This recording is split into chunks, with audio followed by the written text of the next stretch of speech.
Ndani joto nje unafiki. Tuko na kocha wa sasa hapa nachanganikiwa. Hebu tuweke status vizuri bwana Edna Lema. Mimi unisaishe. Maana mimi nakujua wewe ni kocha wa Young Princess. Leo umesimama kwenye benchi kama nani? Kocha Kaito sasa. Kocha wa Yanga tu. Kocha wa Yanga. Maki Yanga zipo nyingi, kuna under 17. Kuna Princess under 20. Ukisema Yanga Afrika maana unajua Yanga ni ipi? Yeah. Ndio. Unajisikiaje kuweza kufundisha timu ya senior team ya wakubwa? Moja kati ya timu bora barani Afrika, ni timu kubwa hapa nchini kwetu. Binafsi wewe mwenyewe umeipokeaje na unajisikiaje kuweza kuwafundisha wachezaji wenye profile kubwa?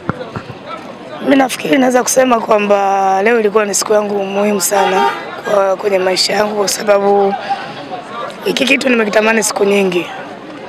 Nilitamani kuwa kocha wa timu ya wanaume. Nafikiri inaweza kuwa ni platform nzuri kwangu mimi kuhakikisha kwamba naenda kufikia ndoto zangu. Inawezekana nimekuwa kwa muda mchache kwenye hii timu, kwa maana siku mbili za mazoezi na leo siku ya mechi, na timu imepata matokeo mazuri. Kwa hiyo ni siku nzuri kwangu mimi kwa sababu nilikuwa sehemu ya timu ambayo imeshinda, na timu ya ligi kuu nafikiri ndio mara ya kwanza kwangu mimi. Kwa hiyo hii inabaki kama historia kwangu. Nafikiri inanipa njia sasa ya kuendelea kupambana kwa ajili ya kufikia ndoto zangu. Mchezaji anakopewa mechi kubwa ya kimataifa kwa mara kwanza, iwe kwenye klabu iwe kwenye timu ya taifa, kidogo kuna kwa ile tunasema kuna ile yani mtu anakuwa na wasiwasi.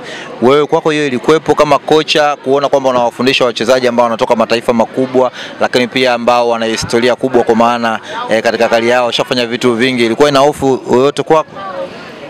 Mimi nafikiri wachezaji wengi wa Yanga tunafahamiana kwa sababu sisi tunafanya kazi kwenye taasisi moja na mara nyingi tumekuwa tukikutana. Kwa hiyo hata nilipoenda mazoezini juzi haikuwa ngumu sana kwangu mimi. Kikubwa ambacho nilikuwa najifunza ni namna ya kumanage wachezaji wakubwa, kwa sababu mimi nafundisha timu ya Young Princess, ni wanawake, na uweze kusema quality ambayo iko kule ndio ambayo iko kwenye upande wa wanaume. Kila mtu anafahamu quality ya wachezaji wa Yanga ambao wako sasa hivi. Kwa hiyo kikubwa kwenye coaching sio kufundisha peke yake. Nafikiri namna ya kumanage wachezaji. Unaweza kuwa kocha mzuri lakini ukishindwa kumanage wachezaji inaweza timu ikakuangusha. Kwa hiyo ndio kitu ambacho nilikuwa najifunza, na nimepata hiyo mechi kwa kwenye benchi. Nilikuwa najifunza vitu vingi, pressure ya mchezo, timu ambayo mara nyingi hizi timu kubwa wao wanafikiria kwenye kushinda peke yake. Kwa hiyo ndio kitu ambacho nimekiona leo, na nashukuru Mungu tumeshinda. Kwa hiyo ni kitu kizuri kwangu mimi. Ndio, technically katika mchezo wa leo maana yake mmepata bao moja, lakini mchezo ulikuwa mgumu kuwafungua Coast, lakini pia pressure kutoka kwa mashabiki, unaongelea vipi? Nafikiri kwa kumbukumbu zangu, na nafikiri mara nyingi Coast akichezaga na Yanga Dar es Salaam mechi inakuwa tough. Na wiki mbili zilizopita nafikiri Coast walicheza na Yanga kwenye kombe la CRDB, walishinda, lakini maanake wao walienda kufanya homework na kurudi kivingine, namna ambavyo umewaona leo. Mechi ilikuwa nzuri kwa pande zote mbili. Walikuja kwa heshima Yanga kwa sababu walijua quality ya wachezaji inaweza kuamua mechi, na haukuwa mchezo mwepesi kwa sababu huwezi kumfunga mtu kwenye mwezi mmoja mara mbili kirahisi. Nafikiri homework ambao walienda kuifanya baada ya mechi ya CRDB imewasaidia leo, na hata kama wamepoteza lakini wako na mchezo mzuri na kuzuia kufungwa magoli mengi. Nafikiri kitu ambacho nimekiona. Edna bwana, chama hili umefanya nalo mazoezi katika mechi chache ambazo zimesalia. Bwana, watu wakasema bwana tumwachie Edna. Timu hii ya Young Africans inachukua ubingwa kwa namna ambavyo umetazama squad yako, quality iliyokuwa kwenye timu, ukijitazama uwezo wako, timu hii inabeba ubingwa?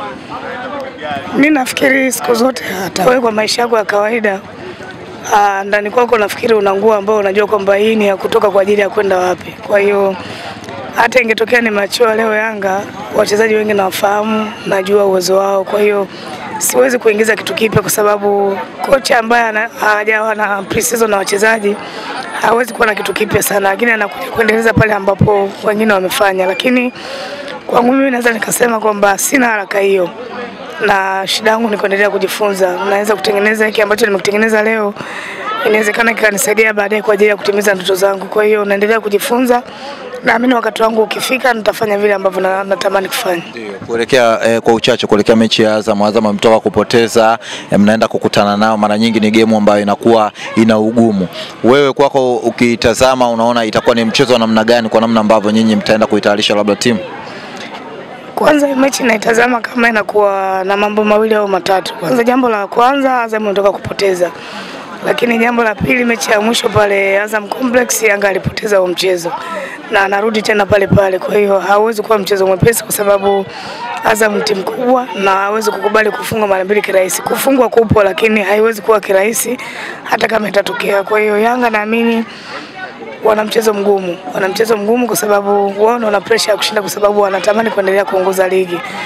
Na kikubwa ili Yanga endelee kuwa salama lazima endelee kushinda mechi zake bila kujali wanaomfuatia wanachezaji. Nafikiri yeye ni kumaintain nafasi yake kuhakikisha kwamba anaenda kutimiza malengo yake. Ulikuwa unateta pale na rais wa klabu. Alikuwa anakuambia nini baada ya mchezo?